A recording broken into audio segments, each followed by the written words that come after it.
The following is a presentation of iRacing on PTR TV. We'd like to thank all of our channel partners for their support. Please like and subscribe to the channel, and we hope you enjoy today's broadcast.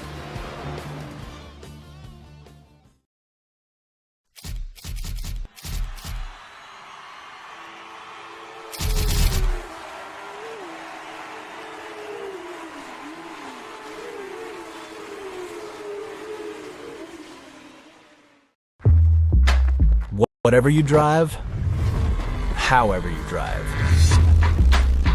AMSOIL specially engineers lubricants to maximize power, performance, and protection in your vehicles, so you can work hard and play hard with confidence.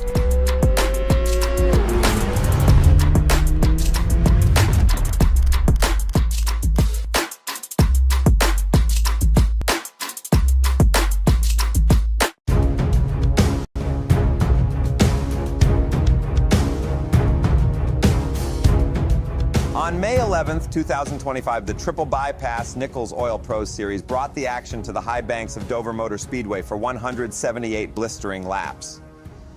The race saw 10 different leaders and 16 lead changes as drivers battled on the concrete mile. With 4 cautions slowing the field for just 12 laps, the race stayed green for long stretches and tested every driver's rhythm. The second race of the season was sponsored by Jared Jackson. It was the Action Academy 175 brought to us live by Primetime Racing TV. Season 7, champion Steve McClendon in the 51 powered his way to victory after starting 6th. He led 11 laps and posted the fastest lap of the race with a 22.9-second flyer on lap 59. He stayed smooth through the caution restarts and took control when it mattered most, grabbing his first win of Season 8. Pole sitter Matt Perusini, driving car 24, dominated the early stages and led the field for 80 laps. He crossed the line just 0.46 seconds behind McClendon after a hard-fought run that showcased strong pace, particularly late in the race with his best lap of 22.9 seconds. Davey Hendricks in car 56 made the biggest climb of the night, rocketing from 26th to finish 3rd. Hendricks led 25 laps but suffered a late race incident that ended his hopes for victory. Our race sponsor, Jared Jackson, in the 12th, worked his way through the pack to finish 4th with a hard-charging drive. Ben Harcum, wheeling car 78, gained ground late and rounded out the top 5 after starting deep in 29th, adding 5 laps led to his record.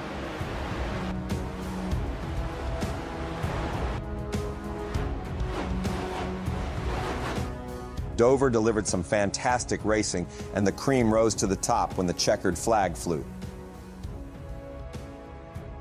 We hope you enjoyed this Triple Bypass Nichols Oil Pros Series recap. We'll see you next time.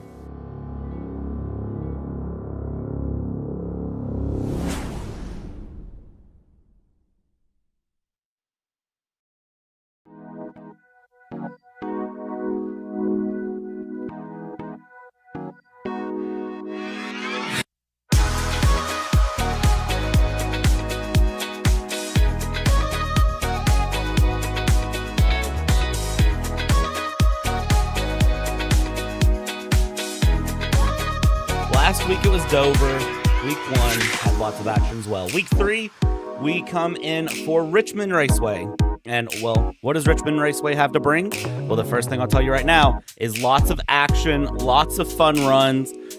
And the question on my mind for the day is who can win this race as we go through. It's going to be exciting to watch everything run through. Let's talk about the points really quick here. And, of course, if you don't know Triple Bypass Racing, it's 5 nights of racing. It's a free league with fixed setups with an iRating cap of 3,500, racing at 9 p.m. Season 8 runs until August 10th, and you can join them by going to triplebypassracing.com. This is, of course, the Sunday night series, known as the NicholsOilPros.com series here. Big shout out to Tex Nichols.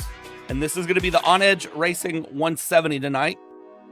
And currently, as the points sit, it's Steve McClendon in the lead with Matt Parasini in second place, but Matt Parasini is not here tonight.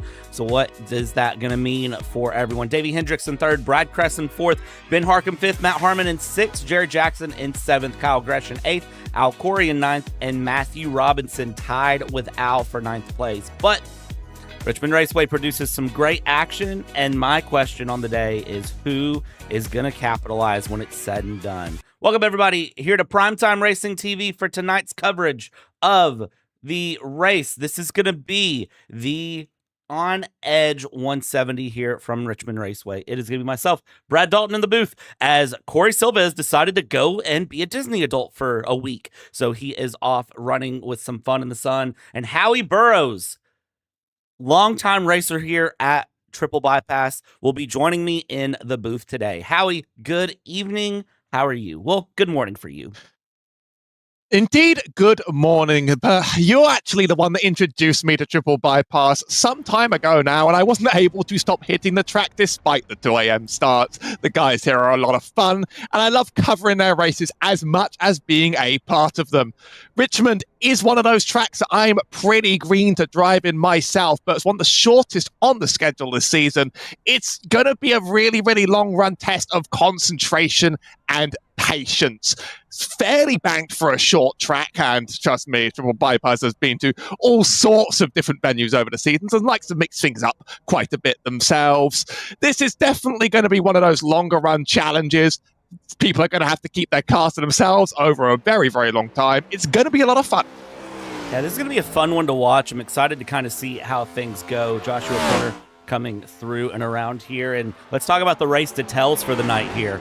170 laps with a stage at lap 70. Now, we have it on good authority that they can go 90-plus laps without needing to pit for fuel. So we may not even see, if there's no cautions before the stage, we may not see anyone pit until that stage. And then the question will be, how do they get from 70 to 170? 3 sets of tires, 80% fuel in the car, 1 fast repair, 3 green wet checkers. And Howie, it wouldn't surprise me a bit if we see this thing, other than the stage, run green all the way to the end.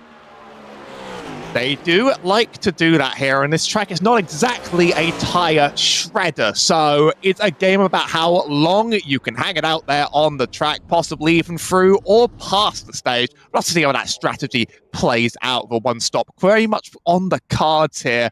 I'm not sure what I would do on the track in this position. I'm not sure how I would hold on. It's a real hard one. Yeah, this is going to be an interesting one to watch. And of course, if you like what you see here on PTR TV, be sure you like and subscribe here on both Facebook and YouTube. And then there is, of course, Twitter or X, depending on how you know it, that we are around on. And I sometimes exist and remember to post. But qualifying is over here for the On Edge Racing 170. And I think we need to go through and let's go ahead and get that PTR TV starting lineup going as we go. It's going to be Chad Bear up in first place with Stephen McClendon, the defending series champion, in second, Brad Kress in third, and Sean Bradley in fourth. From there we go fifth place, our race sponsor Jared Jackson with sixth place, going to be in as Ben Harcum. Michael Hopkins is going to be in P7. Al Corey in 8th place. Matthew Robinson in P9. Mark Herzog in P10 here. And Howie, take us through the next 10. In 11th, we have Keaton Cruffers with Domenic Zanobi in 12th. Matthew Harmon takes 13th next to Elton Wu. Then just behind, Jason Benson in 16th is next to John Crutchley in the 48. Joshua Coroner in 17, success to William Jester. And on the 10th row, John Campbell and Nick Jones finish up the row. Oh, words. Words are hard, especially early in the morning, and I'll tell you what, I've been going all day, so if my voice goes out in the middle of this, I do apologize, but thankfully Howie's voice can carry for two of me. Tyler Ruielas there in 21st. Tex Nichols, of course, with Nichols Oil Pros in 22nd place there. We'll see what that AMSOIL car can find today. 23rd, Jeremy Brown and Kyle Dewey will be in 24th. Brian Dickens in 25th. Davey Hendricks in the FedEx car, 26th. Ward Fisher, 27th. William Emmert, 28th. And that is all of our cars taking on this start here today. So it'll be interesting to see how they go here. Of course, our race sponsor for the day, as we can get a good camera angle there of our race sponsor. But our race sponsor of the day is Jared Jackson here in the number 12. We'll see when the stage break hits if we get enough time to catch up with Jared Jackson. But pace lap is going to be underway here around Richmond. And of course, if you're not familiar with Richmond Raceway, it's 3/4 of a mile located in Richmond, Virginia. So let's see how this one goes. Steve McClendon coming through, and in second place with Chad Bear in the 91 there in the first position. I just noticed running a Kyle Busch paint scheme. So is that a indication of things to come for this race? I mean, there's always a classic joke between me and friends that say Kyle Busch, whenever he's running above 37th, his car will just explode on the spot. And I would like to not see people's cars explode from the front today. This is a race that can be led if you get a good launch off the rest of the drivers and get going with it. Passing isn't the easiest, but if you can force the issue, you might just be able to scare the driver around you into it. A low tire deck means there is going to be lots of room for it, I think. That it is here as we go through keys to the race. I've got corner entry that should say fuel management, but it says tire management and track awareness. So let's make the correction here really quick on this. The sort of on-air fixes that we absolutely pride ourselves on. It's fuel management. Fuel management, because again, you can go about 90-ish laps, but from the stage to the end is 100 laps. So what do you do there as you go through? Corner entry is going to be interesting, and track awareness is going to be the other big thing to watch here on the night. Coming through, pace car will pull in, and this is where we get ready for 170 laps around this track. On Edge Racing 170 is green. We are underway here for the start of this run, and already Chad Bear up in the front is going to take off going there. The number 9 will keep it to the inside there in second place. That is Brad Kress getting the pass done for second early on, and they're through turn 2. Things are clean, and up front it's Chad Bear taking off very quickly. Brad Kress and Stephen McLendon really using up each other's time here on the row behind, holding each other to the bottom and the top lane. There's a lot of two wide running all the way down the pack here, as I do see the 5-car Belton Wu go around, and that might have just been the cause of the yellow. That is going to be caution number 1 on the night here as it stands. So, and that was indeed Elton Wu. If you know that I say Elton Wu. Was able to save it, but just sort of like power slided hard enough to get past for the yellow flag. So looks like this isn't going to be too much of a recovery job, and certainly no use for the fast repair this early in the books. But it's a fairly unlucky thing to happen to you to have to drop back that far. I mean, beginning a lot of a long race, thankfully, it is sort of saved and hooked up, just not quite in time. Good avoiding action from the car on top if he's kept it undamaged off that wall. And that was enough for a yellow because he was slow on the track when past. Yeah, and it was the 42 who passed him there. So great avoiding action from Benson has to be said, as lap 4 of 170 is on the books here. So nobody pitting yet, but again, you don't need to pit to get to the stage break. So you can afford to stay out and keep going and just stay comfortable here as it goes. I think what's going to be interesting is if we get another caution a bit later, that's where things are going to really buckle in. And of course, if you're unfamiliar with the iRacing caution system, the fact that that car was over the amount it was is why that caution came out. So he was more than 45 degrees on the racing surface, and a car passed him. That is the big thing, is that he just slowed down enough that a car passed him, and that is what caused that caution. But we shouldn't be under caution for long, so I have a feeling we will get going here very quickly as we come through at least 2 more pace laps. They are quite short pace laps, under a mile, thankfully, around here. I'm staring at that pace car, waiting for it to take the lights up. I think everybody is going to want to get this race underway as soon as possible. Fuel's going to stretch even longer if we go back-to-back yellow. That's a very sort of self-forced error on the very cold tyres on the first lap. So, sort of thing that anyone could really do in that position. And on one hand, I feel for him. On the other hand, I feel he got pretty lucky at getting out of there in one piece. The drivers here are pretty aware you don't see many horrible ARCA brake moments. Even in their weekly ARCA series, they have NASCAR brakes fitted instead. So It's good work by the whole field. He can still recover and make up this race zone. Indeed. Looking at the weather here, this is picture perfect weather. 8 p.m. virtual time here, 74-degree air, 74-degree track. You couldn't ask for anything better because I was curious where things were at, but no, that was just a case of a early race moment, but we keep it moving and grooving. Chad Bear, Steve McClendon, that will be the top two here, and how we have to address the elephant in the room there. Chad Bear's name, a little bit different today. Looks like there was something that happened earlier in the week that we won't go into detail about, but the name not showing up properly on our side, we have been assured that it is correct on the back end, but for some reason for Chad Bear, the name is showing what it is, but you will hear us refer to that 91 as Chad Bear throughout the entirety of this broadcast.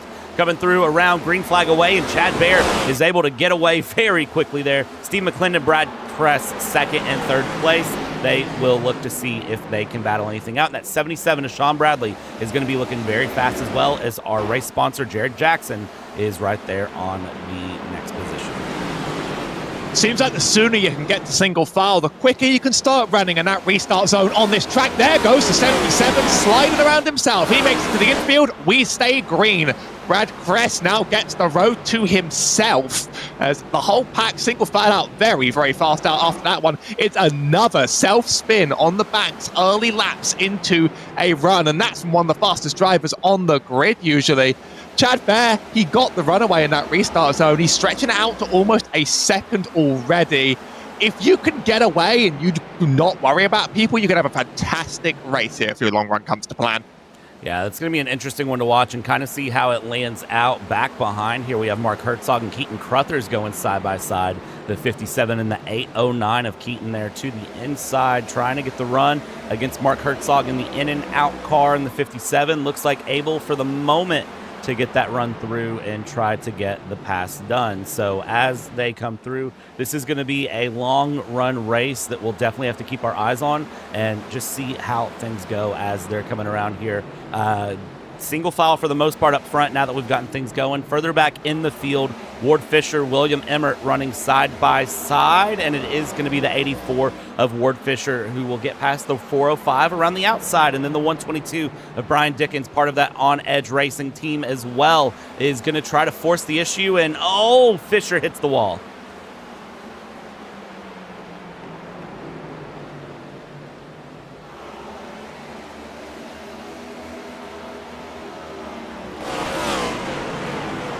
Back going without too much of an issue here as Chad Bear is trying to hold on in the lead. And coming through with McClendon in second, Brad Kress in third. Battle for second place hitting as they come around 51, and then Kress in the 9 trying to go with... I think I'm back.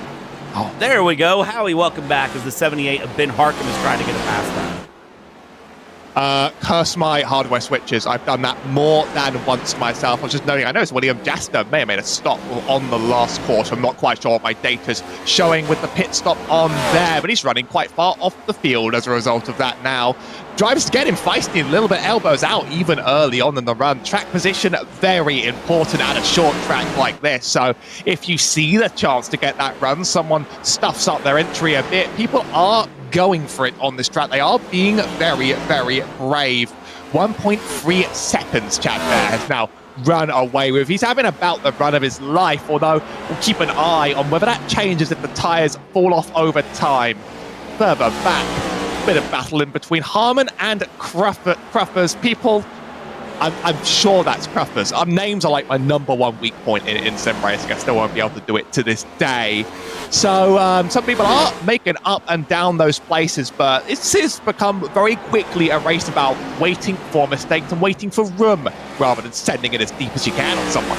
Indeed, the patience is really being the king on this run. Everyone wants to get to the stage. That is the thing here with triple bypass, is that they're very smart and they are aware that they have to get to the stage in order to get to the end. So they tend to do very good about doing just that. Get to the stage to get to the end. So as they run through and continue this along, I mean, they're going to have a good time here. And our overlay software has went on the fritz, if you are wondering, and actually it is back. So right as I say that, just disregard that. as it comes back nice and Caution. hard.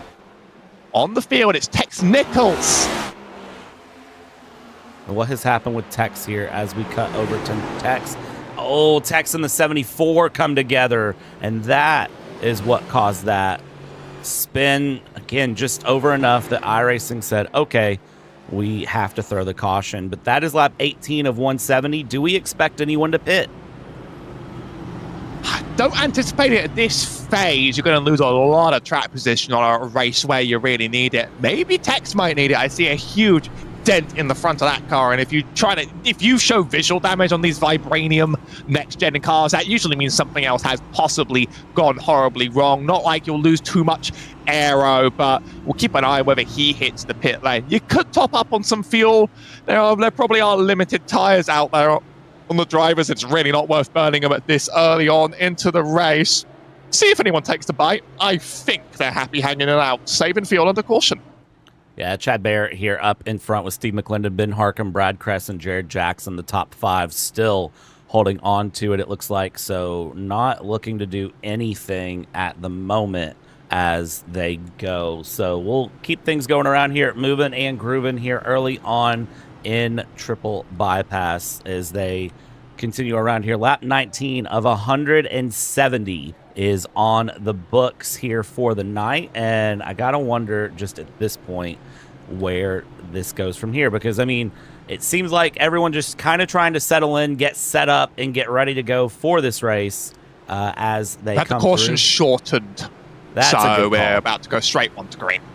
That's a very good call. 1 to green this time by, and it will be again. Will it be McClendon getting the jump here on Chad Bear? That is my question.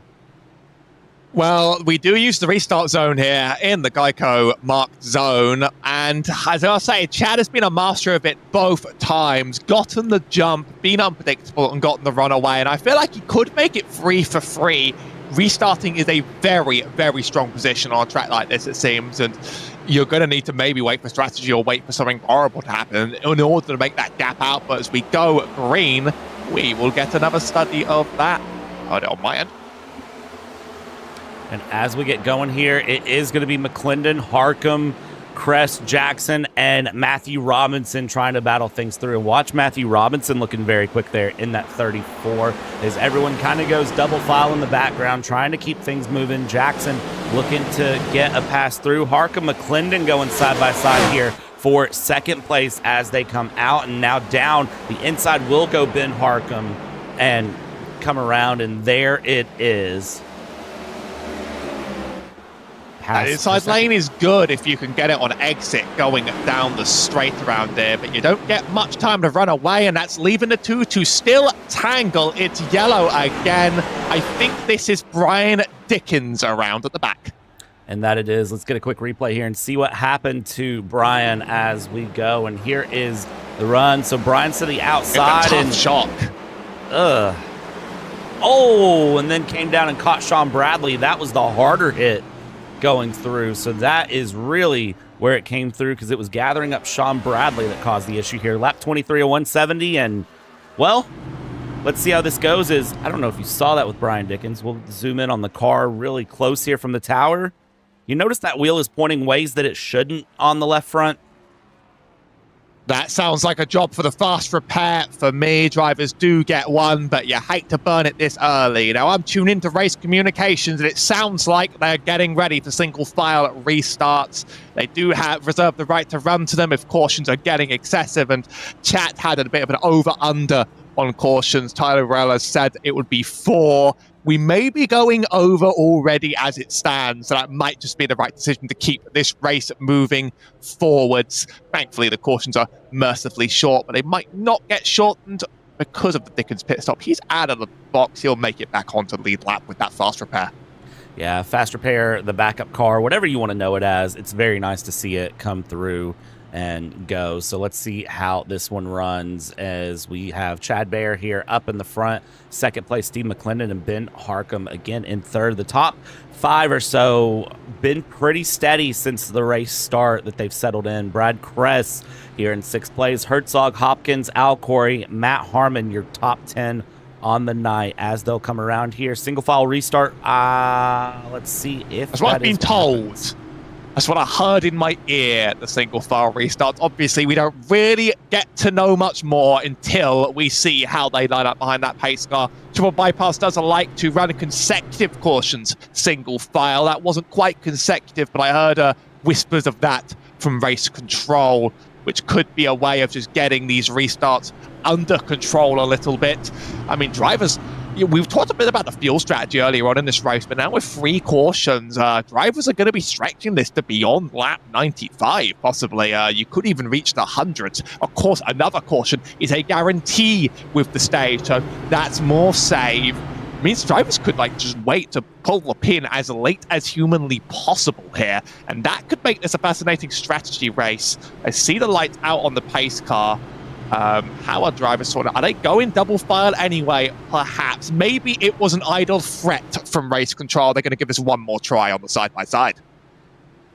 I would say that this is going to be where things go, and we'll see how it goes up as they come around. Let's see if Chad Bear can take on McClendon, Harkham, Jackson in the top 4. Of course, Chad Bear will have control of the restart in that number 91 3chi.com Chevrolet, and we'll see him come through. Second place here is going to be McClendon, and McClendon not able to get the jump as we're back green flag racing very, very quickly, and they get things going here for third. Jared Jackson, Ben Harkham battling the 78 to the inside, the number 12 to the outside coming around, and we'll keep that battle up, done, and dusted as the top 4 settle it in. The 57 of Herzog gets underneath Brad Kress. Brad Kress in the 9 will run the high line, and they are through lap 28.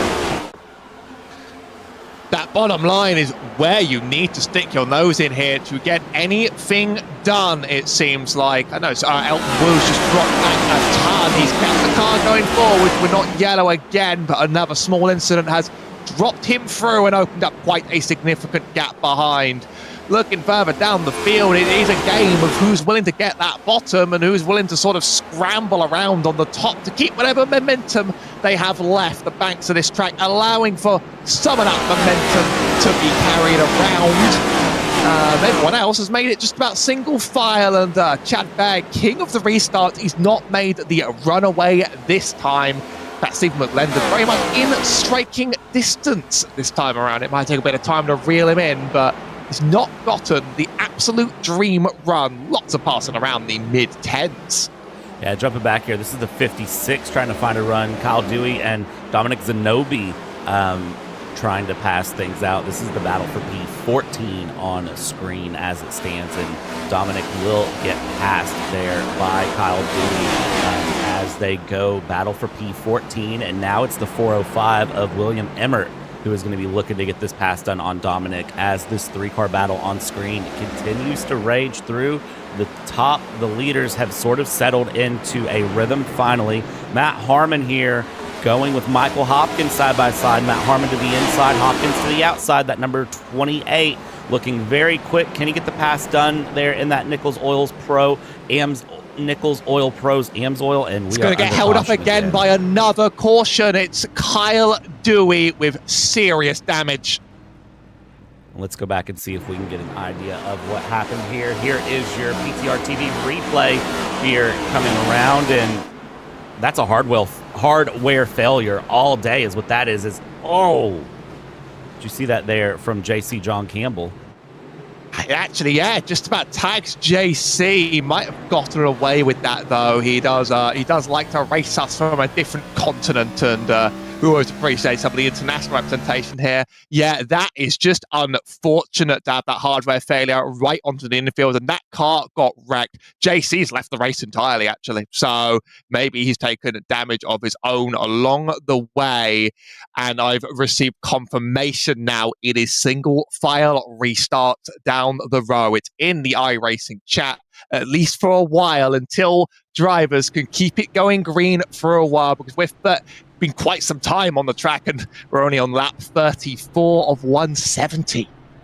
Yeah, and Triple Y Pass, they do not play around here. They expect the highest caliber from this series. So as they go through and keep things going, I mean, that is really where where they expect things for this league. They don't really look at the racing and say, you know what, we want a caution fest here in NicholsOilPros.com. This is the premier series for the league, so they want to see this be, hard fought, clean runs. They don't really like to see a caution fest come through. So when admin come down and bear the hammer, things have gotten hard here.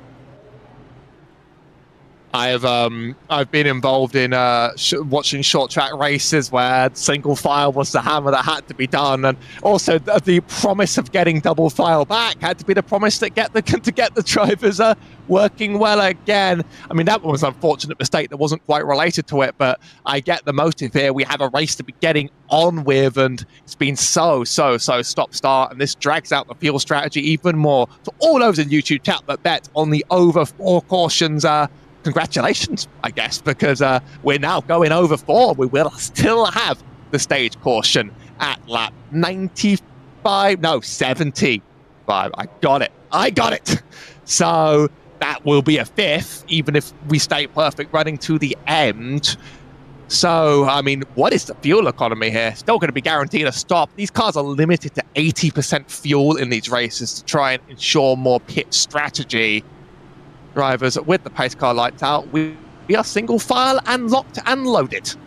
Yeah, single file here, locked, loaded, and this should let things go at least until the battles start. Now, once the battles start, I promise nothing from anyone here as they go. This is going to be one that will get pretty interesting pretty fast, so just keep your eyes on it as they get ready to go through, and we'll just have to see how this plays out. Buckle in.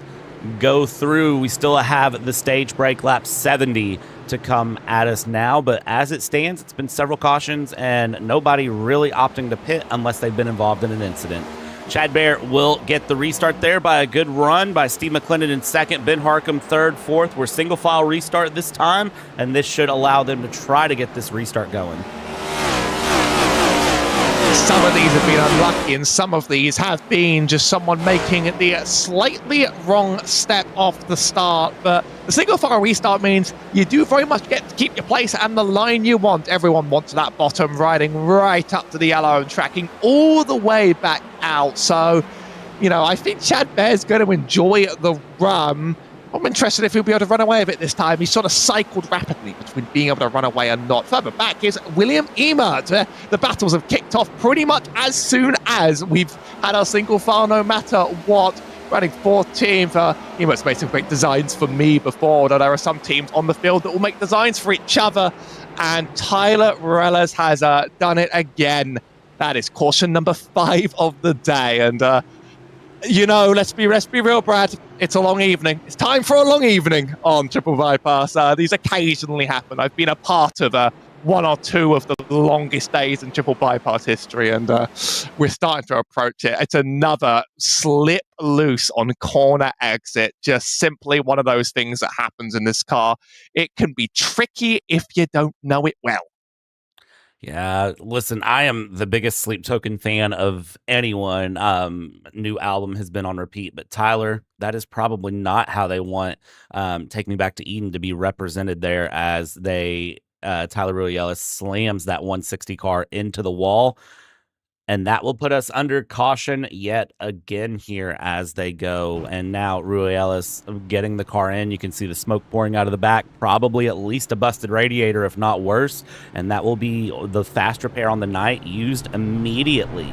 So that is going to be game over here for them. Lap 41 of 170 now underway. And we are under caution again. So we are going to take a quick breather here and let you enjoy the sights and sounds of this track. And we will be back momentarily.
All right, and we get ready here down the backstretch to go green. This is going to be where things get really interesting as they stand. You see the cars coming through. It's a single file restart yet again. So let's see where this one lands as the pace car pulls off.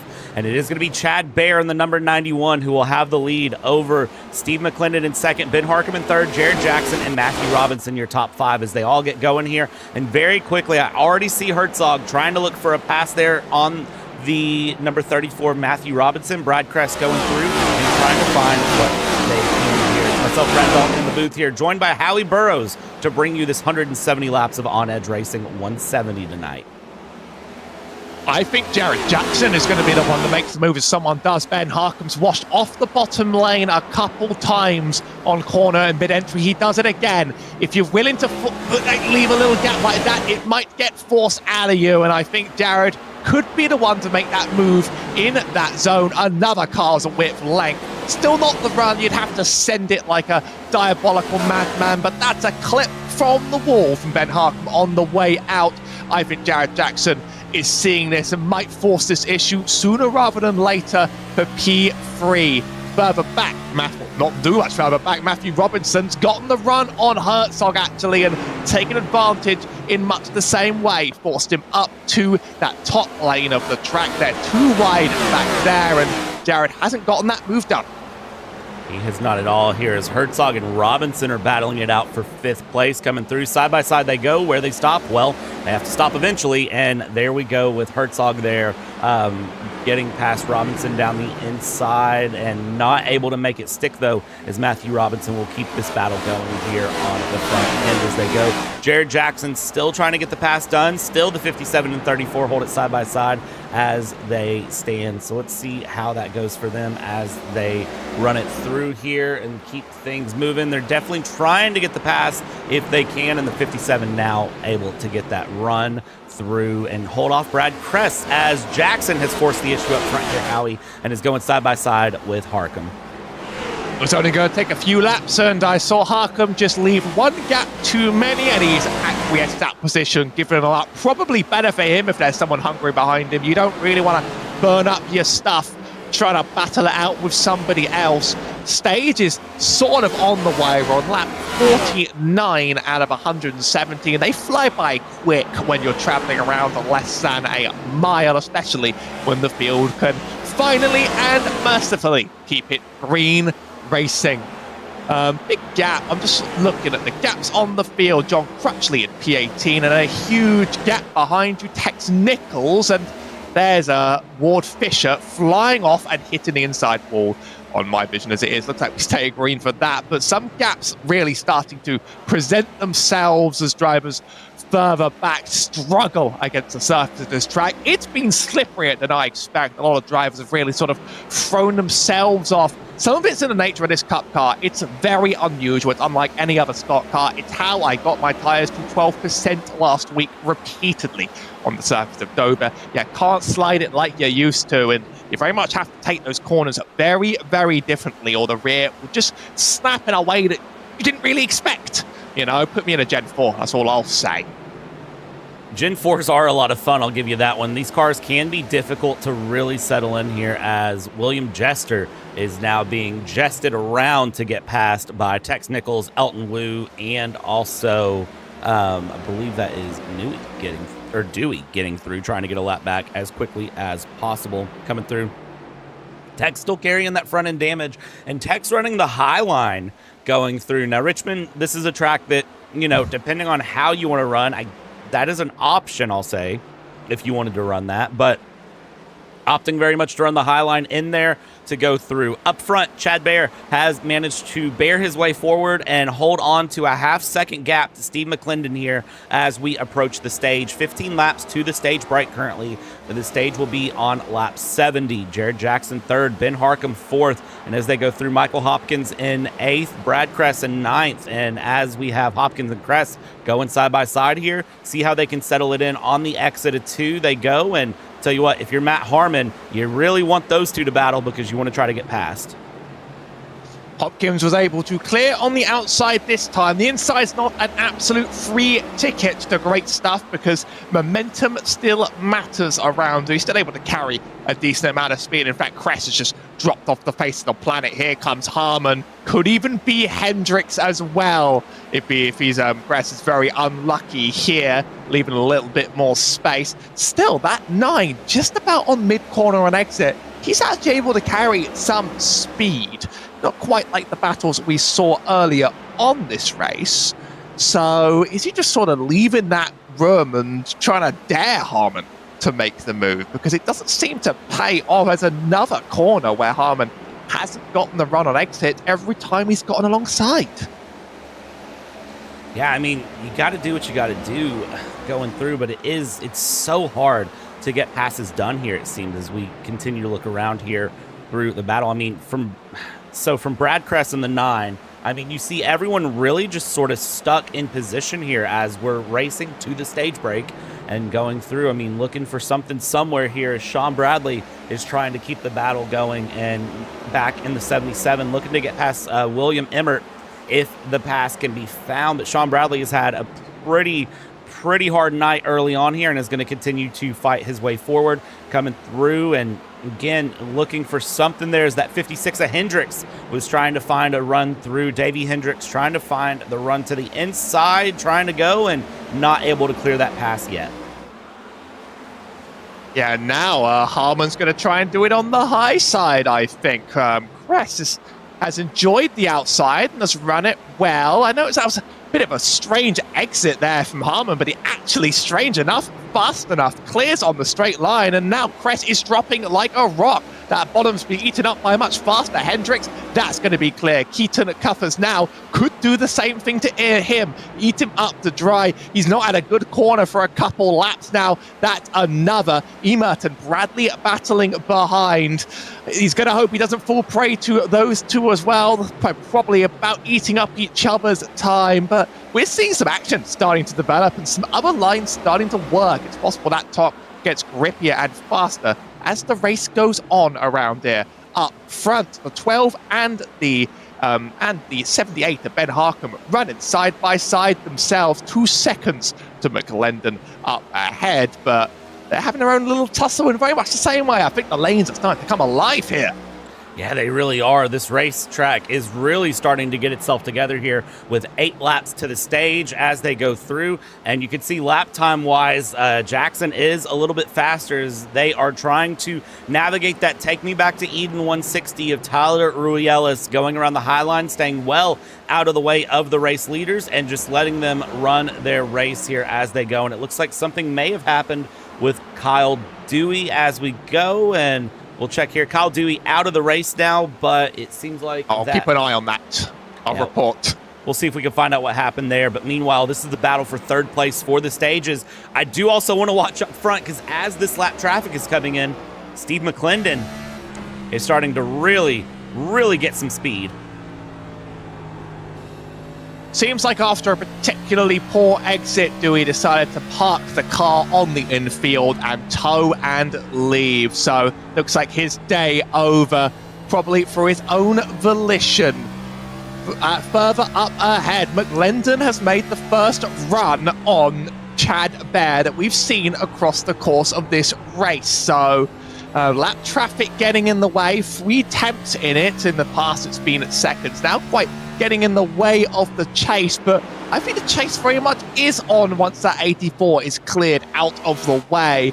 Chad has had some blistering restarts and runs, but he's still very fast on the track, but it hasn't quite been as purely dominant as it was earlier. And McLendon, 2.5 seconds to the car behind, doesn't need to even think about Jared Jackson. He can think about everything he needs to do to get this one secured. We're getting quite close to stage. I'll let you know when the pits close. They close a few laps before the stage closes, and that's the sign that it's a lock. We've kept it very nice and green after a rough and tumble start.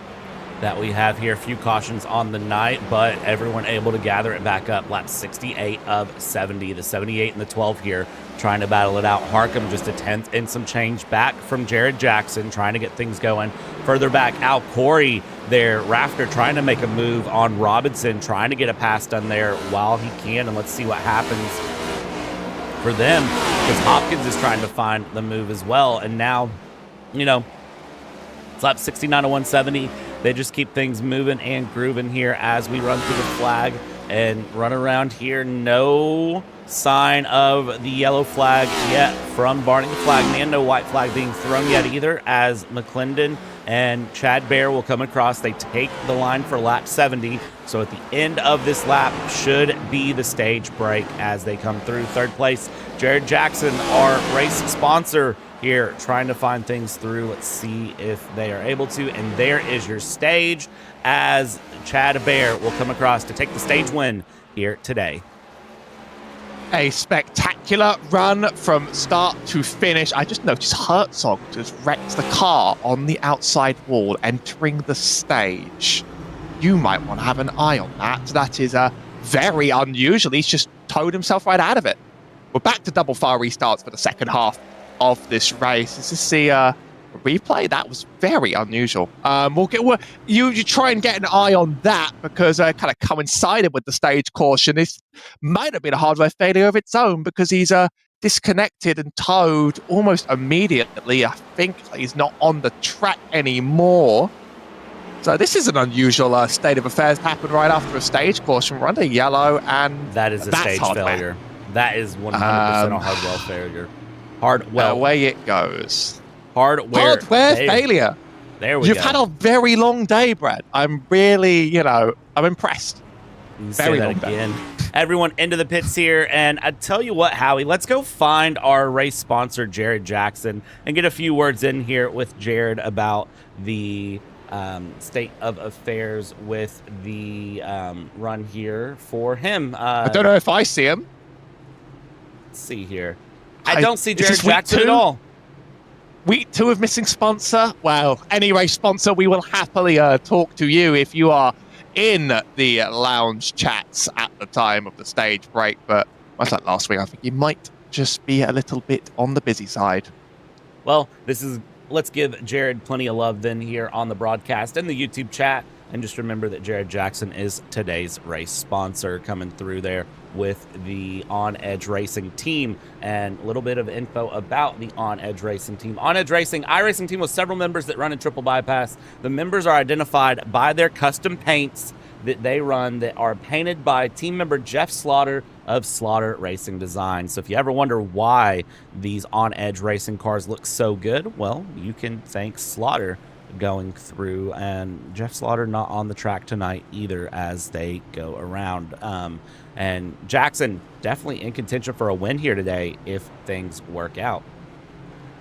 Slaughter's had a very, very long history of doing designs every week that are striking. And that's one of the things about the triple bypass community. I race a lot on the weeks that you don't see the cup cars on. And so there's almost always something to talk about what's been happening. My favorite race for them this week was the Indy cars at Michigan. We did it for Dirty Draft Queens, and it was an absolute thrill ride that unfortunately convinced me that a triple bypass IndyCar league would also be a struggle. But that was a great one-off. Gotta call it. There's always a lot of fun on the league. 4-5 leagues in the week. You have the number committed to memory better than me. We're back to double file for the second stage. After a very good run, we've earned back the privilege to have a hard and fast restart. Everybody's made their stop. Should be their last of the race, I think. And as they come through, in theory, if we have cautions, it will be fine to the end. Let's see what happens here as we go green flag running. Yet again, lap 75 and 170, back to double file, as you said, and action is going to be everywhere. Al Corey found a few places there on the run and is now up into P6, looking for a battle for 5th if he can get around there with Matthew Robinson going through down the inside of Michael Hopkins currently and trying to find the pass on Matthew Robinson. Meanwhile, Hendricks has gotten past Hopkins there in the background. Up front, Chad Bear has managed to bear it all and get the run in the lead and continue along with Steve McClendon, Jared Jackson second, third, and Ben Harcum holding fourth. We're seeing real elbows out all over the field this time. The 7-8 of Hendricks Hopkins, they're running side by side. Matthew Harmon was able to clear Sean Bradley, who has recovered well. I always see Sean Bradley as a little bit inevitable. He ends his way up near the top of fields unless he's been totaled twice and he's running 10th. I think we'll see more positions out of him by the end of the day. Still side by side with Al Corey, Dave Hendricks, Matthew Robinson, and there's 2 Hendricks, and it throws me for a loop. Let me tell you that.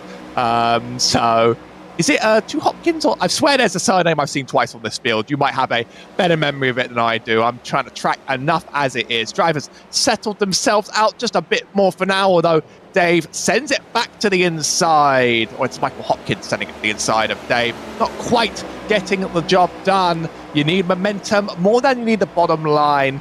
This track has proved to be more exciting than I gave it credit for. I actually had to buy it in order to get my own vantage point into this race. It's one of those very, very few NASCAR tracks I don't regularly visit.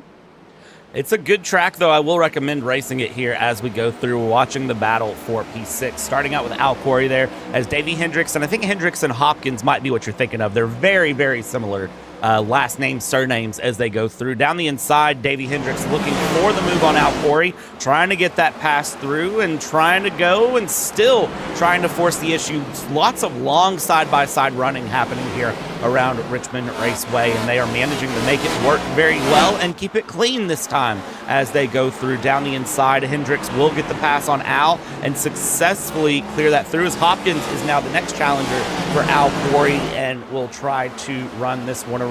Al Corey had a shorter pit stop than everyone, only 11 seconds stationary in the box. Not sure what really caused that one, as Sean Bradley is trying to force the issue around the inside. Around Michael Hopkins is going to get through. Will that pink-rimmed number 77 clear the pass? Well, he's certainly going to try down the inside around the 10. Not able to get past the 10. All the lines are just settling in here as the 45 of Al Corey continues to push, continues to run, and hold on there while he can against Davey Hendricks. Up front, Chad Baer still holding on by half a second as we go, and as we approach half race distance, what do you say we do just a quick through the field as it goes? Starting on the front here, Chad Baer has started on pole, stayed on pole, along with Steve McClendon, who started in second, stays in second. Jared Jackson up to third. Then it's Ben Harcum, Matthew Robinson, Davey Hendricks. From there, it's Al Corey, Sean Bradley, Matthew Hopkins, Brad Kress is in this mix as well, just kind of lurking behind, and Matt Harmon and William Emmert battling it out for 11th and 12th here with Keaton Crothers and Jason Benson down through the top 14. Joshua Corner in 15th. Again, it's just a couple surnames throwing me for a loop in every league I do, no matter what. So my apologies if I've ever got you quite wrong. Brian Dickens is in 16th, with John Crutchley in 17th. William Jester sits in 18th, with Dominic Zanobi in 19th, being chased down by Elton Wu in 20th. Ward Fisher, Nick Jones, Tex Nichols, and Tyler Morales are the last 4 on the track. Mark Herzog, Kyle Dewey, and John Campbell entered and have retired. And yeah, Tex. Talk about the big one. I saw that one too. Under the line, we stay green, but that's a few drivers all made victims. That's a manual yellow thrown for that one. And let's go back and take a look at that, because Tex went in the air for that. I don't know if you saw that. Tex was coming around here, and I'm not sure what really caused this one as we go here around, and Tex starts going slow. So that was a miscommunication with Elton Wu, and I mean, I don't know what to say to that one. They don't make it feels like they used to. Wow. Yeah, look at this again here. We'll look at it from the TV tower as they were coming through the front. There's Tex. There's the miscommunication. And, well, again, just coming through the infield, what's going to happen here? Well, that car goes absolutely airborne. And, I mean, here is a good angle of it from our Whiplash SimCam cameras as they come through. There's your hit in through the grass. And, I mean, Tex, I tell you what, there's some airtime, and, well, there's a screenshot. If you ever wanted one, that'd be a good background for someone as we go through and get along. And Tex very much into the pits now. I think we'll be seeing that slow motion shot in the recap video, which we always append to the beginning of our broadcast. So keep an eye out for that slow motion shot at the beginning of next week at Talladega. I really feel for McLendon here. That is dropped off the face of the planet. He was running P3, now 18th. I mean, he was able to save the car. He was able to get it back together. but that's just sort of like a top 3 run, and now there's going to be about 30 minutes of running to try and make up as much as you can. That's benefited everyone else in tow. Sean Bradley's flying today, absolutely flying. We saw him drop back, but he is so fast. He is so consistent every time I watch, and he's up to 7th. I could see him making even more, especially if we accidentally lose a couple more up front. I just realized there's 2 Home Depot cars on. There's Elton Wu, and then there is Steve McClendon. So Steve McClendon was the one that got through there. I think I said it was Elton Wu a second ago, but my apologies to Elton Wu. That was indeed Steve McClendon coming through here. Round 3 of Triple Bypass around the On Edge Racing 170. And you know what? If everyone pit at this point, which nobody really did, I was going to say if they pit at this point, they could make it to the end on fuel. Tires might be a little questionable, but they could make it to the end at least on fuel, but nobody deciding to take the time and go in here as they stand. Lap 90 of 170 now underway as we are under the pace car. 1 to green, signal given. And will this be a single file or double file restart? It looks like we're still set for stubbles. No surprise there to see Got that. Got my eye on that race controller, iRacing chat. I'll let you know if something crazy happens or something changes in the rules, but for now we're back to double file. That was a good run for a while. See how they feel if that happens again. But you know, we choose to wish for these things not to happen again. We choose to wish for an exciting race all the way to the end. And with 80 laps to go, drivers seem to think they can make it on fuel mileage. This could get dicey by the end. Oh, pace car about to pull in. Off you go. Yeah, we have it on good authority that tire fall off is not the worst thing in the world as it goes through. Second place contender Steve McClendon taking out the defending series champion in that incident with Tex Nichols. So now it's Jared Jackson who's going to try to have the run as they come through. Green flag underway, and it is going to be Jared Jackson, Ben Harcum battling it out side by side here early on. Let's see how they get along as they come through. The 78 and the 34 now going to go side by side up here for 3rd place. Bear, I tripped myself up on the name I read. Bear gets the runaway again, but as I was trying to make that sentence make sense, we go yellow again, and it's Stephen McClendon again. There's no way. Oh, heartbreak here as it's a 3 wide attack that leads to a spin on the infield. He's undamaged, but he's at the back again. Let's see if we can catch that one on replay when possible. It seems like there are technical issues all over this overlay, and no, you usually leave it to Corey, and I'm glad you stepped up to the plate, because let me tell you, I do a lot of production and it is stressful. Well, and the thing is, usually Corey would be here to do all of this, and unfortunately Corey has the super PC that I do not. So Corey Silva, big shout out to him. You're doing great. The great half of what makes PTR TV. Yeah, 3 wide here, and I mean, no contact. He just snapped around, and it just went around. There was nothing there to really, give the indication. But unfortunately, if we go back...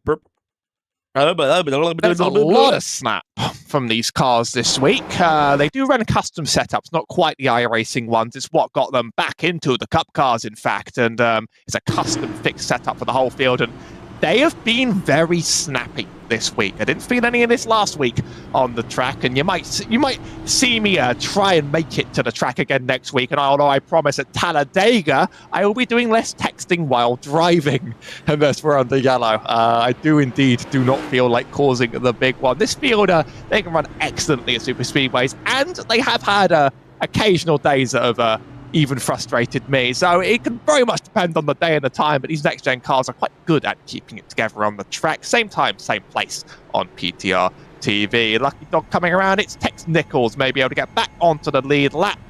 And seems like we're set for double file again, but that was 3 wide. That was scary. Yeah, I didn't expect to see a 3 wide coming through, but we did. So Tex Nichols here has taken the fast repair. You can see a brand new front bumper put on that car, and that car back in as tip-top shape as the car can be there for Big Tex as he goes around here. Jared Jackson will try to get the run. Can he get the win is the question. He's got to get the restart ahead on Chad Bear as they go through. We've only lost a few cars here in this run. Mark Herzog, Kyle Dewey, and JC John Campbell, the only 3 we've lost here. 95 laps of running out of this run. Not 96 of 170 as we hit the green flag here for round 3 of Triple Bypass Racing. And yet again, it is Chad Bear who gets away there. The 78 and the 34 will continue their battle for P3 as they go through. More jostling, more battling, and Bear runs away with it again. There's just something about this restart zone that's just letting him take advantage every single time around. The leader's got a lot of control, and he's been very good at playing the field. Jared Jackson sits in 2, and Harkham's able to clear on the bottom. Hopefully, possibly more like leaving the 34 out to dry. I don't play favourites on this field, I promise. He drops down below again, Matthew Robinson. I don't think he's going to have the momentum to clear that one on exit this time. But he's looking feisty for it. Keep an eye for that into the next 2 turns. In fact, he is quite a bit faster. Side drafts Harkham back, and that's going to give him his P3 again on exit.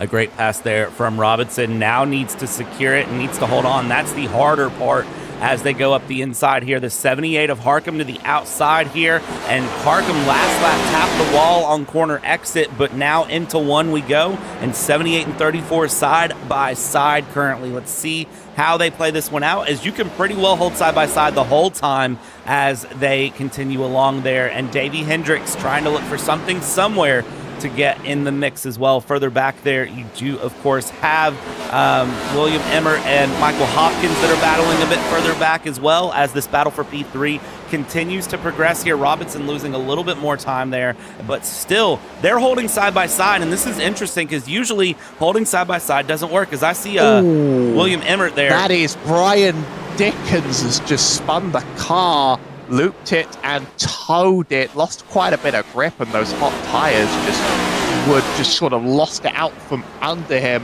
So I was going to say, keep an eye on McLendon in the 51 Home Depot car. He is fast and he's making passes already up the field. That top 3 probably not quite going to go back to him in the time given, but he's going to get all the points back he can. He's just passed John Crutchley. He's seeking down Joshua Corona. He's going car after car after car. He's proving he's got pace here. 69 laps to go in this run on Edge Racing 170. We'll see how nice McClendon can go to get the run. And yeah, there's the one Home Depot style car, and then back in the back you saw Elton, the other Home Depot style car coming through. But the 51 again was in that incident earlier with Tex that sent Tex airborne, and Tex able to continue on, and now Steve McClendon basically doing the last to first and half a race challenge. Up front here, we still have Robinson and Sean Bradley going side by side now. So Davey Hendricks, Ben Harkham, they've sorted it out, and now Sean Bradley trying to go up the inside here around. Is he going to be able to clear this pass? Well, he's certainly going to try it as they go through and keep it side by side into turn 1. The 34, the 77. How is this one going to fare out? At the moment, I don't have a solid answer for you, because they're going to keep it side by side yet again. Down into 3 they go, and Kress wants to look for some sort of move if he can find it. The 34 goes very high up on the wall, taking the very top of the line, and Sean Bradley, big wiggle on exit. Brad Kress will get side by side.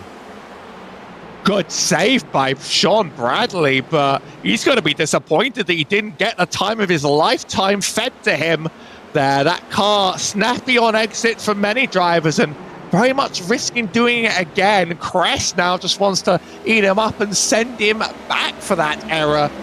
He's running out of time to make up places in this field, and these tires are going to start falling off a little. Keeping an eye on just some of these stints. Most drivers running the same stint, about 34 laps on the tires, except for McClendon, who has fresher tires by a substantial margin. Not massive in terms of the fall off, but he could gain more places in time as a result of that as the run nears its end. Drivers seem to think they are good on fuel, or else they would have stopped earlier. They've chosen that track position.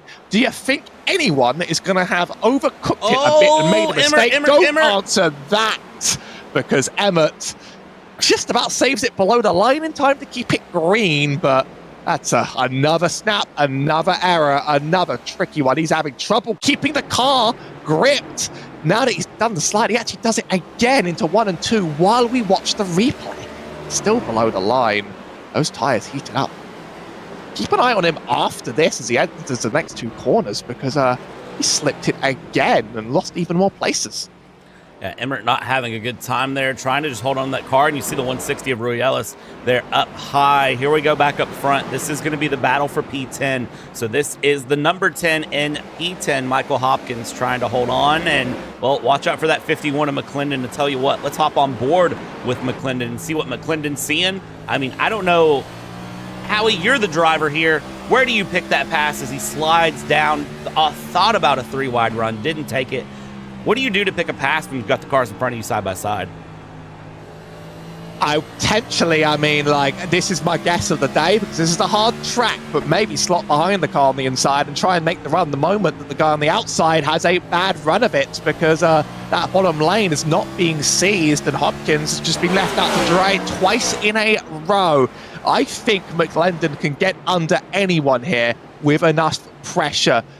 Keaton Cruffers has been holding that bottom well, but when you've got a fast-charging Home Depot Chevy on your rear, there can be some pressure behind your back. There really can be some pressure to perform, but he can also get those passes done up on the top.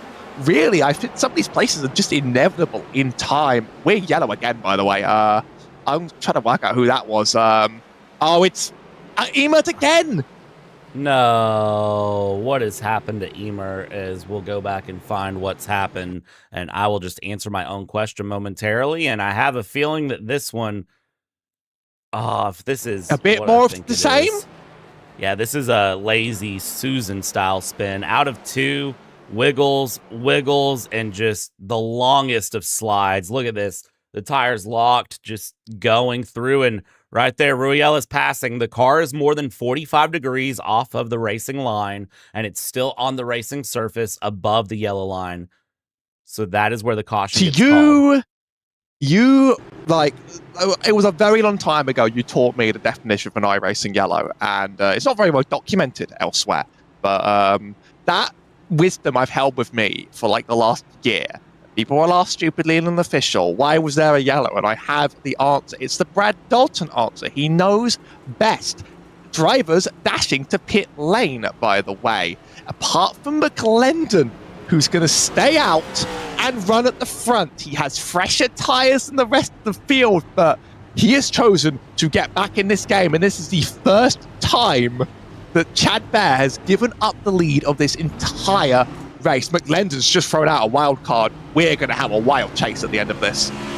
McClendon has just absolutely decided to mix this whole thing up. It's going to be interesting to see, though, how he holds the lead. Again, we were told in the booth, I was told on good authority by possibly the car that's on your screen. I don't ever name names of my sources, but I'm not saying that they're not on your screen, zoomed in the center currently in a bright silver and red car. We were told tire wear was, in theory, not an issue. That defense would not hold up in court, by the way. Oh, I'm not making any accusations, but it's that one, Listen, if I have to go to court over this, I've got bigger issues. So let's see what happens here. Running through McClendon into the lead now. I think the big thing that I've noticed, though, with the track is the defense is the big run that you have to be aware of. You have to be able to really hold that defense of the position. And the good news for McClendon is the pole sitter here of Chad Bear has done such a good job of demonstrating that on the restart, if you're the control car, you can absolutely capitalize. Well, we've been told tires aren't make or break here, but that doesn't mean they don't mean anything. It just means we're not at Dover. So, there's going to be a pace differential at the end of a long run based on how well you've used them. And the thing about McClendon is he cut that last stint short. When he had the incidents, he decided to make a stop, fuel and tires, for a situation like this, I think. Maybe he imagined that the only way I get back up to front is a caution racks up the field again. I'm good to finish. Everyone else has to stop, and the tires are going to be about 20. They're 26 laps off the rest of the field. So it's a bit of age that will matter by the end of the run. It's not a stunning amount of age. It's in that sort of crossover phase where it could go either way. And yeah, he's the control car now. He gets to choose when the field goes. Could this be the comeback story of the generation? Let's find out. Well, he's going to get away well there. Now the question is, can Ben Harkham take on Chad Bear as they go through? But Chad Bear has fresh tires. Is there enough of a difference in those tires? But McClendon will run away pretty quick here and try to hold on. Chad Bear will settle into second. Harkham and Jackson, third and fourth respectively, trying to battle it out behind as they go, trying to keep the moves coming through out on the exit, and is going to go. And look at this defense there as Harkham just parks the car in the middle of the racetrack. It says, you know what, you're not going to go high on me, you're not going to go low, I'm going to set right in the middle, and if you want to pass, you pick the lane, you force the issue. But up front, McClendon for now is holding off Chad Bear, be it not by much. 2 attempts, and it's shrinking to 1/10, and it's shrinking to Chad Bear wants his lead back. A big send up the inside, and that is a very, very slow entry. He would have been eaten up by the 78 at Harkham if he was any higher and not blocking him in the way. And that's Chad Bear asserting his authority on this track. He's practiced. He's run this. He knows what he's doing, and he could take it from second and go, I will take it from here. Number 56 of Davey Hendricks is going to look up the inside of the 34 of Matthew Robinson, try to get the pass done as Jared Jackson up ahead tries to go past Harkham. Sean Bradley losing tons of positions here after, I believe, contact with the outside wall on the exit of 2. Drops all the way down to P14 and is now going to be dropping back as that number 5 of Elton Wu's there. Matthew Robinson dropping down the orders very hard as Matthew Robinson came back up on the track. And if I could click Matthew Robinson's name, I'd be able to tell you that Matthew Robinson is still going. And let's get a quick peek at how that one happened. Well, for Matthew Robinson, here it is. So that was a wiggle on the exit of 4, dropped down hard. And how this wasn't a caution? Well, the answer is below the yellow line and not more than 45 degrees. That's a dicey way back onto the track, though. That could have caused it. Kept an eye on Sean Bradley. He had a snap of oversteer on exit, like we've seen from everybody. He had a great save, but I don't imagine you have that like great save button that you guys have on these broadcasts, right? I imagine that that's like Chad's pattern, not out Corey's. Where did I get Chad? Imagine that's Corey's patented technology, right? You don't quite have that because he would have had one of them, but he's dropped back to 12th as a result of it. He's got some places to make up again. Oh, yeah, we have the Ricky Rudd save of the race here at PTR TV. I do not have that wonderful soundbite yet, and I don't know that I would have awarded that the Ricky Rudd save of the race. Usually that Ricky Rudd save of the race is for absolutely amazing, legendary. I don't know how anyone ever could do that saves. That was a good save. It wasn't one though. of those. I'll give that one. That was a good save here. Sean kept it forwards, but it wasn't a legendary save of the race. Although he arguably had the save of the race a little earlier on. Either way, that's patented technology. I appreciate it. It's very proprietary, very secret. Big gaps up in front as every time I think I almost accidentally say the incorrect name for Chad Bear, but I'm going to say Chad Bear. A second lead on Ben Harkham.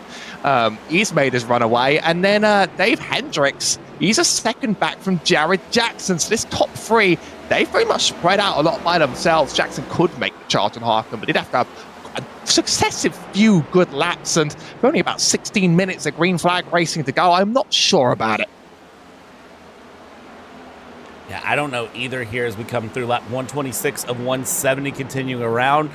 Both Home Depot cars under some pressure here. And yes, I'm aware Steve McClendon isn't running an actual Home Depot painted named scheme. That is the Catamount Solutions paint there running through. So give some respect on the Catamount Solutions name. But Elton Wu, well, Wu is actually running a Home Depot paint scheme. Somebody might want to tell them that they shouldn't both run a similar scheme, but it's the same scheme, right? That's like a Home Depot parody. They've got the little square in the corner with like the logo, like circled like the same way. Yeah, just the words are different. Oh, this is a Tony Stewart tribute. Look at Tony Stewart there above the net as they come through and around. And, well, Elton Wu taps the wall. Probably isn't saying woo at that wall tap, but I tell you what now, Steve McClendon isn't saying woo at all as Al Corey goes up the inside and comes around. And that 809 of Keaton Crothers is now going to be looking to get past McClendon. McClendon rolled the dice and stayed out last run. And you can see that right now, I don't think it's paying off at all. McClendon, Alicia Keys mode engaged, keeps falling and is down to number 8, is about to be down to number 9 as soon as Matt Harmon can get this pack down the inside. Yeah, he's been dropping a bit like a rock. How Corey takes 6th. A little bit of smoke. Every time I see smoke, I tense up here and I think we're going to snap oversteer again on exit. The drivers that have been delicate on that gas pedal have been the ones that could have taken the best wins today. I mean, a lot of drivers here have proven it's very possible to have a run without a single snap, but I imagine if I was out there today, I would be doing some of the spinning and some of the wrecking myself. He's still high, McLendon. He's still losing, being taken advantage of. Almost 20 laps of Delta, and, you know, maybe tyres have been a limiting factor here in terms of pace. It's very possible that you can sort of imagine running by yourself, well, these tyres aren't too bad, but you put yourself next to a car that's 20 laps fresher and, you know, it's just sort of all over. He's going to lose to the real Home Depot car now, Elton Wu on the inside. One more, Bradley could take this too. This could be a sad result, but I'd say he threw the dice and that was going to be his only way back up to the front. Making that gamble and making that decision is a sort of smart decision that it was worth a shot with, because you've got horribly unlucky sent to the back. What are you going to do? Try and fight your way up through Richmond? It's hard. It's very hard. Passing has been so difficult the whole night through. Elton Wu now getting a pass done on McLendon is back in the background. I believe that was going and hitting the wall. That was Joshua Corner. Just a big slam out of 2. Gathers it up, but now Elton Wu will slide down the infield. Cutting the grass there in the Camry, keeps it together in the Camry, and that was a good save from Elton Wu to keep that one together. Someone call Ricky Rudd. We're too late for that one. But a lot happening on the infield. It's giving people a lot of space. Luckily, Elton Wu not quite going airborne that time. There is a correct angle of approach as he runs it through the grass and back out onto the track. Lost positions, but This race has been one of attrition. This race has been grueling. This race has been tiring for people. I think anyone's happy with one, but they don't wreck the car or cause another yellow. And I say yellow carefully. You might not believe that you have commentators' curses. I have the worst in the business. So just you wait. I've met some people worse, Howie, so I'll give you some credit. I know the commentator's curse can be there, but I've met some people with some worse commentator's curses, so don't you worry a bit. McLendon under pressure from Sean Bradley, P10, P11. Down the inside goes Sean Bradley with a clean pass here on McLendon. So McLendon, since the restart 23 laps ago, has now fallen outside of the top 10. So this is going to be interesting to watch and see if there is any more race interference that is played by a certain someone on a flag stand named Barney. It'll be interesting to see how that plays through, as right now Chad Baer is just really running away with it up front with Ben Harkin in second, Jared Jackson, Davey Hendricks, Brad Kress, your top 5. And as you can see here, if we cut to the blimp, I mean, they are all just sort of settling in for a run here.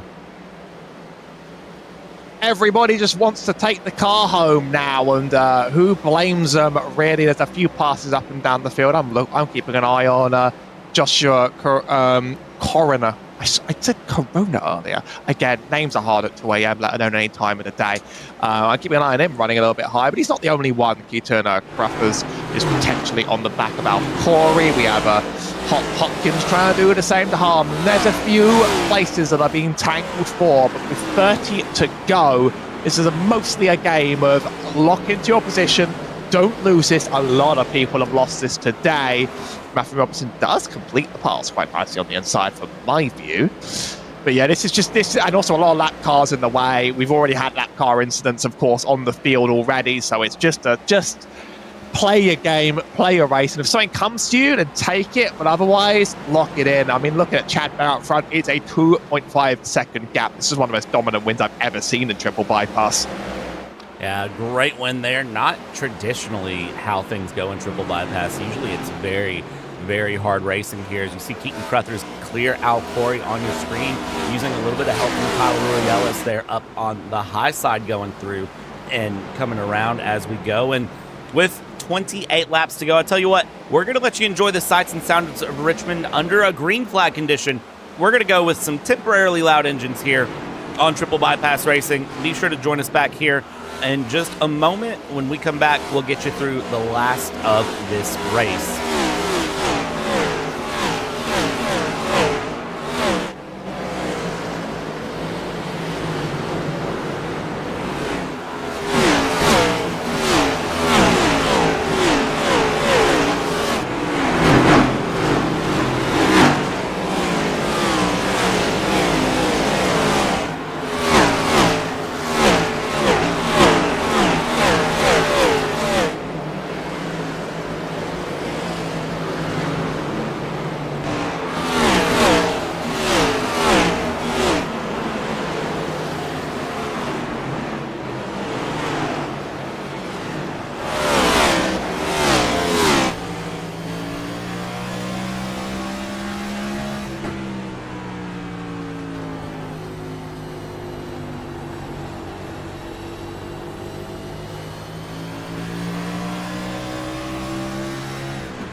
All right, I hope everybody enjoyed their temporarily loud engines. We're 20 laps to go here in this race, the On Edge Racing 170 here at Triple Bypass as we go. This is going to be a fun one here around Richmond Raceway to finish out. It is myself, Brad Dalton, in the booth here running the production truck and the play-by-play, and of course Howie Burrows joining me doing some of the heavy lifting, as my voice has decided it does not like doing heavy lifting on a Sunday night. We come back live here. Davey Hendricks and Jared Jackson running side by side while we were in that temporarily loud engines. We saw Tex Nichols take a bit of a shot there to the back from Michael Hopkins and Matt Harmon as they were running through, as Jared Jackson, our race sponsor, is battling for third place. Howie, lap traffic, it's now the name of the game. It's been an absolute minefield, and there's pretty much no way you can go about tripping over at least 3 stragglers along the way, and then also finding the parts from one of the wrecks from one of the other yellows today. This battle for third is particularly interesting. Chad Bear is on another credit. The gap's doubled since I last talked about it. Ben Harkham, he's got 2 seconds, feeling very, very comfortable. Hendricks and Jackson, though, are having the stress of their lives. And you know that if something goes wrong, Keaton Gruffles is right there behind. There's quite a few people that could really take advantage. There's still some battles happening near the end of this race. Battle for P8 and 9 as well between Hopkins and Harmon. They're trading the inside line back and forth around the track. So these gaps are starting to shrink up just a little bit. Not very long to go. You think that many laps, 17, you think, oh, we've got a long time. No, it could be just 6 minutes on the clock if green. Yeah, and that will be the big interesting part is, will this thing run green to the end here? 16 laps to go. Commentator's curse is strong, but hey, a caution could shake anything up here as Elton Liu is continuing around with Steve McClendon. Home Depot versus knockoff Home Depot here.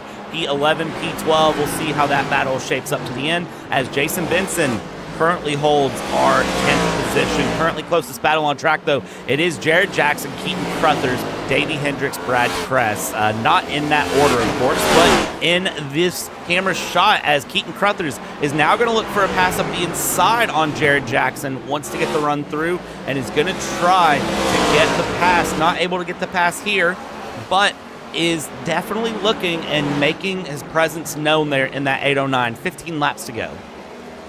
After a race of ups and downs, I've just watched Sean Bradley slowly run it into the pit and park, unfortunately.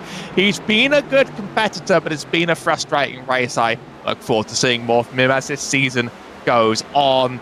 This battle is staying pretty tight to the end. Hendricks has been able to run away. I think Jackson hasn't quite had the pace, and now he's under threat from this 809 car, who is going to take that inside line. You've got to hold the momentum the whole way around, though. It's not a free ticket to victory on banking like this. Ruffus is ahead, and there's a twitch there from Jackson that he has to save, and that's going to kill the last of his momentum.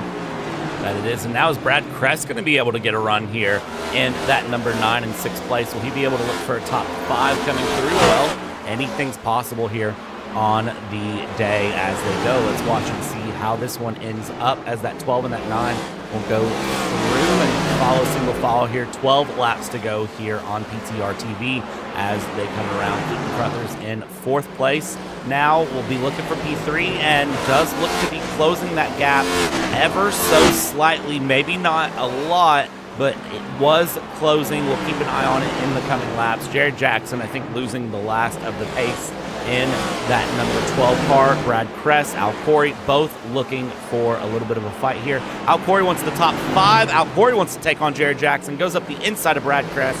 And Al Corey now up into the 6th position, looking to get past Jared Jackson for a top 5 finish, which would be a great result for the number 45.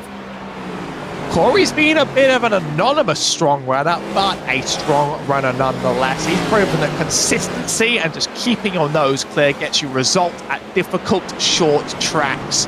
And there is one more on the schedule. Bristol is scheduled for quite late in this season's run, although I've been to some quite hellish triple bypass combinations. I'll just tell you a couple words. Xfinity at Kern Raceway.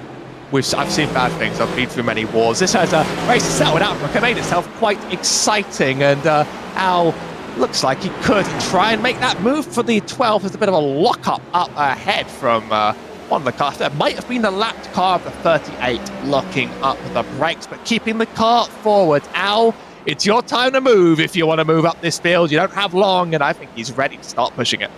Al's definitely been saving something in the tank there. Jackson with a hard wiggle into the wall, and Jackson will keep it going, though, as Al Corey up into 5th, and that's going to really hurt Jared Jackson on that right-hand side. We'll see what sort of damage was done to that car as Brad Kress will try to pass here, as Al Corey is now a second off of Keaton Crothers, a second and a half, and will continue to gain there as the 111 is ahead, and that is Nick Jones, who Cal is definitely saying, Nick, come on, man, stay high there, stay out of the way, and does so, fighting the traffic. Next car ahead, another lap down car. That is going to be Dominic Zanobi. That will be the next car for the 45 as Brad Kress goes for something there, and the 111 spinning in the background. Yellow.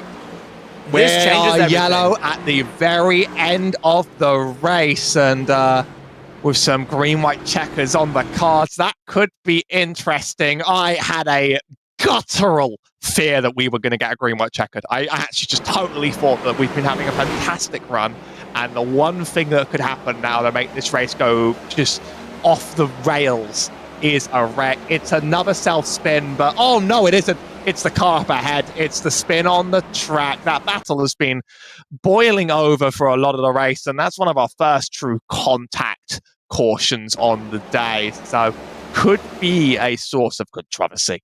So the 111 there getting bumped by the number 10 of Michael Hopkins, who was just trying to get through the traffic. It looks like, again, miscommunication with lap traffic causing the issues here again today. As we go through, we are now under caution and pit lane. It is a busy day to be in pit lane, but who stays out?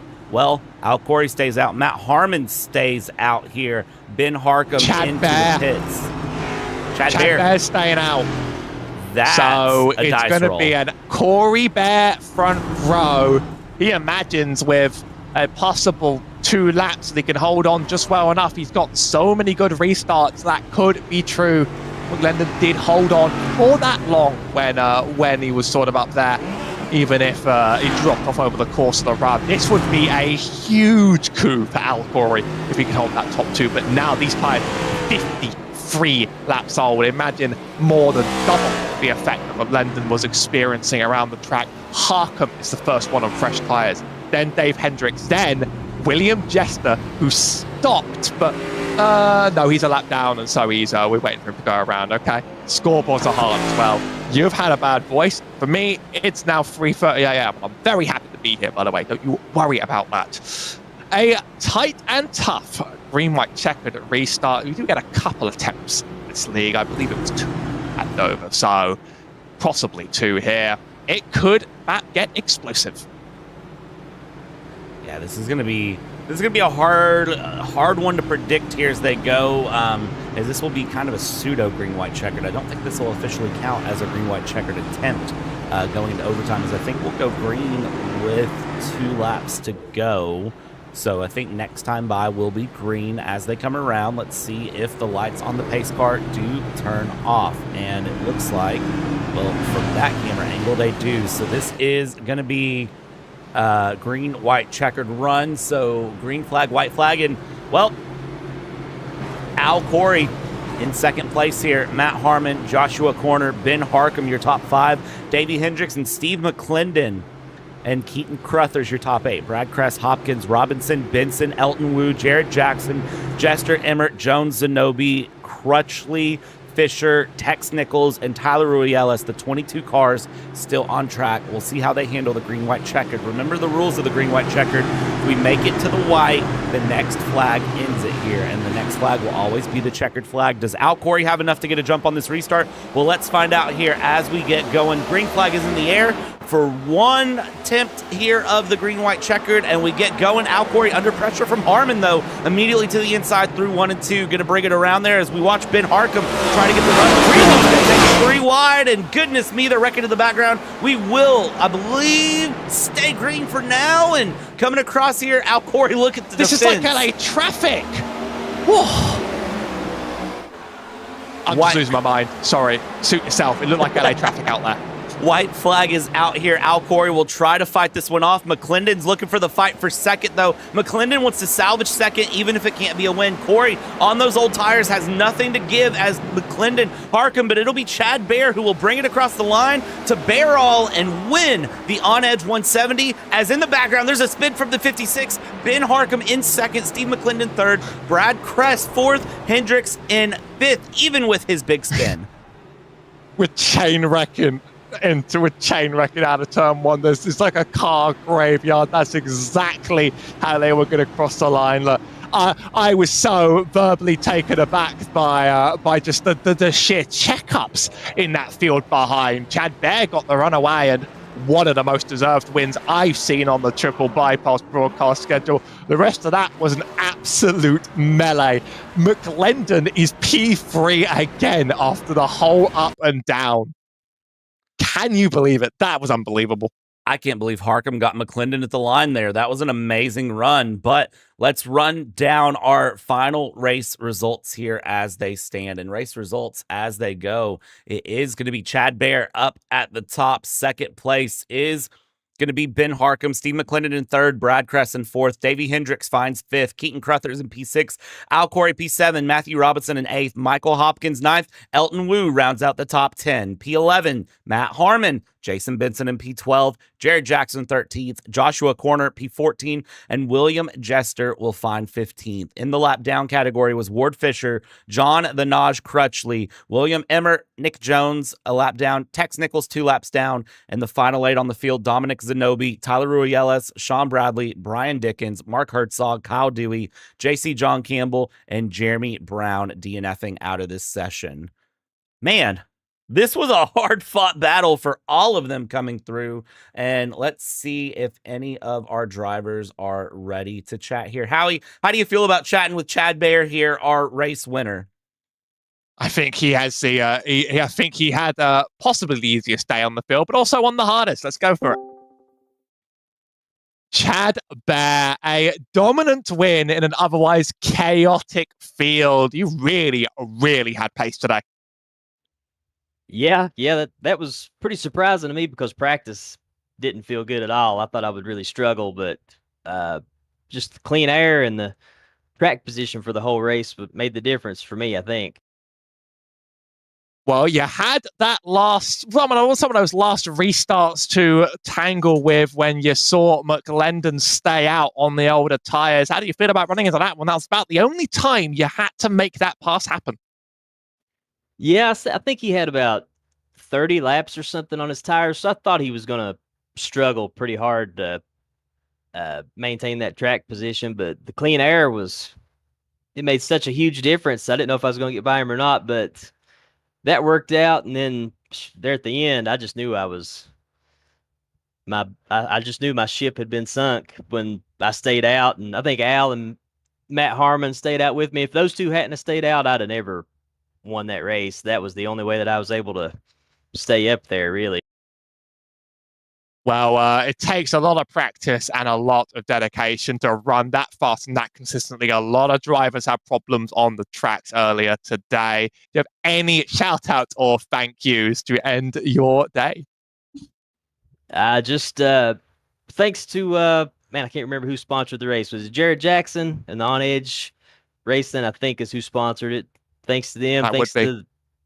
Thanks to all the admins, everybody with Triple Bypass. Like, it's the best thing going. Appreciate everything that everybody does for the league. Well, a dominant win. Go away and enjoy it. That was a treat to run and a treat to watch. All right, Howie. Thank you, buddy. I chose not to ask about the diplomatic incident. I could have. Would you like to speak to? Is Ben Harcum available for you? You might be able to speak to him about that stunning finish. Yeah, Ben. Hey, it's Brad up here in the booth. How you doing? Doing good. How about y'all? Doing pretty well. Talk to me about the final lap, because that was a wild final lap. Ooh, that was fun. I'm sweating after that one. I had a fast car tonight, but didn't think I had anything for Chad. He was really good. I had some good racing with Jared there for a little bit, and good racing with Steven there for a little bit. Good race. When you came around there coming through on the final lap, or off that final restart, you had Corey in front. What were you thinking in terms of trying to get things pushed forward and really trying to get things moving? I felt like I just had to stay on the top side and get things rolling up there. He said I could have the top side, so I just went full thin mode and hope it stuck. I took right sides only on that last pit stop, so I think that helped me a little bit there. Definitely think that was a great option for you. And Ben, what are we thinking for next week? What's going to be the results for you? Hopefully I can get a win. Trying to get me a win and get locked into the playoffs. Awesome. Ben, anyone you want to thank or shout out before we let you go? Shout out to y'all for doing the broadcast. Shout out to everybody at TBP, and shout out to Popeyes and Dr. Pepper. Awesome. Great taste there. Ben, congratulations there on the P2, and we'll let you go enjoy it. All right, thank you. Have a good one. Howie, this has been such a fun race. I really don't have anything else to say other than this has been wild here. Next week is an off week here at Triple Bypass. They will be taking off for the Memorial Day holiday. But when we come back, it's Talladega Super Speedway on June 1st. That's going to be wild. It's Talladega on my birthday. So will I get a treat or will I get self-destruction? I want to hit that grid and find out. So don't be surprised if you see me. This is a field that can produce some incredibly fun super speedway races. I've had good and I've had bad. You never really know what's going to come to you, but it definitely beats the officials' experience. Let me tell you that. These cars, they take those bumps like nothing else. They push each other. They run like crazy. It's going to be about the opposite experience, but the great thing about a race like Talladega is that anyone can be there when it matters. Indeed. And be sure to join us here in 2 weeks' time for that. But tons of special events coming up in the meantime here on PTR TV. There are plenty of all-star races and special events that you can find pre-scheduled here on the channel. And of course, we've got a long week of racing coming up here on PTR TV. But this is going to be where we end this production for this week. You'll join us in 2 weeks' time for Talladega. But on behalf of everyone here at PTR TV, thank you for being here. And remember to like and subscribe. We're on the run for 1,700 subscribers. Just need your help to get there. And of course, a big shout out to this number 12 of Jared Jackson for sponsoring today's race. But on behalf of Howie Burrows, my name is Brad Dalton. We've taken you start to finish here today. Be sure to join us for the next one, where we'll take you start to finish yet again. Good night.